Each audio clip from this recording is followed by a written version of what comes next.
다주택자 양도소득세 중과 유예 혜택은 정부가 예고한 대로 5월 9일 종료됩니다. 대통령 아마는 없습니다. 아마 없어요? 아마 없습니다. 아마 없으셨네. 대신 정부는 다주택자들이 세입자 낀 매도를 할 수 있도록 실거주 의무를 최장 2년 유예하기로 했습니다. 실거주 의무 탓에 세입자를 내쫓고 매도를 해야 하는데 계약 자체가 불가능하다는 지적을 받아들인 겁니다. 다만 무주택자가 집을 사는 경우로 한정했습니다. 무주택자가 다주택자의 전세 낀 집을 사면 전세금 반환과 실입주까지 최장 2년의 유예기간이 주어집니다. 1주택자가 기존 주택을 유지하고 이른바 갈아타기 하는 것은 안 됩니다. 임차인이 임대하는 기간 동안은 실거주 의무를 유예하고 또 임차 기간이 다만 끝나면 반드시 실거주를 하셔야 됩니다. 시장은 이미 반응하고 있습니다. 최근 급매물이 증가한 송파구를 일주일 만에 다시 찾았습니다.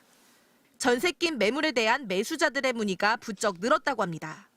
임대차 기간이 좀 넉넉하게 남은 물건들도 아무래도 자금 마련에 있어서 조금 원활하기 때문에 그런 매물들 중에 좀 급매물이 있다면 바로 연락 주셔라 이런 문의들이 있었습니다.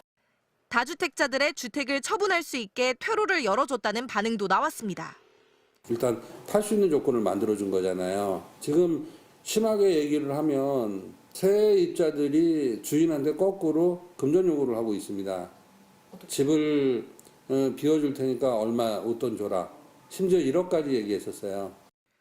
전문가들은 이번 조치로 거래 가능한 매물이 늘 것으로 기대하면서도 실제 계약으로 이어질지는 지켜봐야 한다고 말합니다. 대출 규제가 있어서 생각보다 자금 조달이 쉽지 않거든요. 실제 수요들의 그런 움직임으로 연결될 것까지는 좀 지켜볼 필요 있을 것 같아요. 정부는 또 5월 9일까지 다주택자가 아파트 매도 계약을 하고 4개월에서 6개월 이내에 등기를 마치면 지금처럼 양도세를 중과하지 않기로 한 내용도 확정했습니다. 정부는 이 같은 내용을 오는 12일 공식 발표할 예정입니다. MBC 뉴스 이혜선입니다. 서울 성동구 왕십리 뉴타운 중개사무소입니다. 마트에서 할인 행사하듯 22억 원에서 21억 5천만 원으로 또다시 21억 원으로 호가를 2번이나 고쳤습니다. 1주택자가 계속 가격을 떨어뜨리고 있는 겁니다. 단지 48평 같은 경우 선호도가 떨어지거든요. 그러다 보니까 이제 가격을 계속 낮춰서. 계약과 동시에 잔금 치르는 조건으로 최고가보다 3억 원 낮은 급매도 나왔습니다. 근데 분위기가 안 좋고 본인의 대출 이자는 심각하고 보유세 세금은 늘 거고 그러니까 감당하기가 조금 어려워. 1주택자라 하더라도. 강남 고가주택에 사는 1주택자가 보유세 부담 때문에 강남을 떠나려는 경우도 있었습니다. 국민연금도 조기 수령하는 분도 받고 현금흐름이 좀 안 좋으니까 세금 내려고? 네. 자기 현금흐름이 안 따르는 분들은 1주택자도 고민인 거죠. 다주택자뿐 아니라 이렇게 1주택자까지 매도에 나서면서 서울 아파트 매물은 지난 주말 6만 건을 넘어섰습니다. 보름 만에 7% 늘어난 겁니다. 앞으로 집값 상승 기대는 줄고 보유세 인상 분위기가 이어지자 양도세 중과와 상관없는 1주택자까지 움직이고 있는 것으로 보입니다. 이 때문에 다주택자 양도세 중과가 부활되는 5월 9일 이후에도 매물 잠김 현상이 없을 거란 조심스런 전망까지 나옵니다.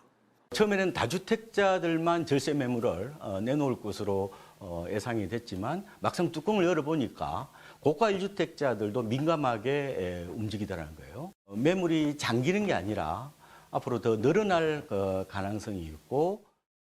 하지만 아직 안심하긴 이릅니다. 매물 증가세가 실제 저가 거래 체결로까지 이어지려면 정부의 확실하고 일관된 신호가 필수적입니다. 특히 보유세 강화 같은 정부의 의지가 중요합니다. 정부는 5월 9일 이전 계약할 경우 계약 기간이 남아있는 세입자가 최대 2년까지 살 수 있도록 다주택자 양도세 중과 보완책을 유력하게 검토하고 있습니다. MBC 뉴스 이준우입니다. 부동산 시장을 교란시키는 불법 행위가 갈수록 치밀해지는 동안 정부 대응은 이에 미처 따라가지 못했습니다. 국토교통부는 부동산 거래 감시, 금융위원회는 대출과 거래자금 흐름 감독, 국세청은 세금 탈루와 편법 증여 조사 등 관계기관별로 기능이 분산돼 있는 데다 권한도 제한적이기 때문입니다. 민주당은 흩어져 있던 부동산 감독 권한을 한 곳에 모아 불법 행위에 맞선 정부의 대응을 강화하는 부동산 감독원법을 발의했습니다. 부처 간 칸막이를 허물고 계약, 과세, 금융 정보를 입체적으로 교차, 검증해서 사각지대 범죄를 끝까지 추적할 것이다. 이재명 대통령의 대선 공약이기도 한 부동산 감독원은 국무총리 산하에 설치되는데 가장 눈에 띄는 기능은 수사권입니다. 특히 법안에는 효율적 조사를 위해 법원의 영장 없이도 부동산 감독원이 피조사자의 금융거래 정보와 대출 현황 등 신용 정보를 열람할 권한을 부여하는 내용도 담았습니다. 이에 대해 국민의힘은 과도한 권한이라며 반발하고 있습니다. 부동산 감독원은 이름만 감독일 뿐 실제로는 상시 감시와 직접 수사를 결합한 초강력 권력기구에 가깝습니다.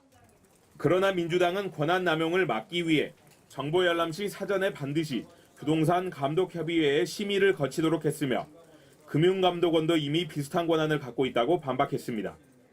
지금 현재도 금융실명법에 의하면 금감원이나 금융이나 예보 같은 경우에는 그 법에 근거해서 그런 자료들을 요구할 수 있어요.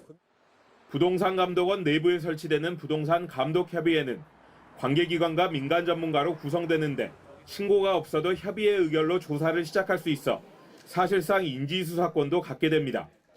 정부 여당은 올해 상반기 안에 입법을 마무리한 뒤 하반기 중에 부동산감독원을 정식 출범할 계획입니다. MBC 뉴스 이재욱입니다.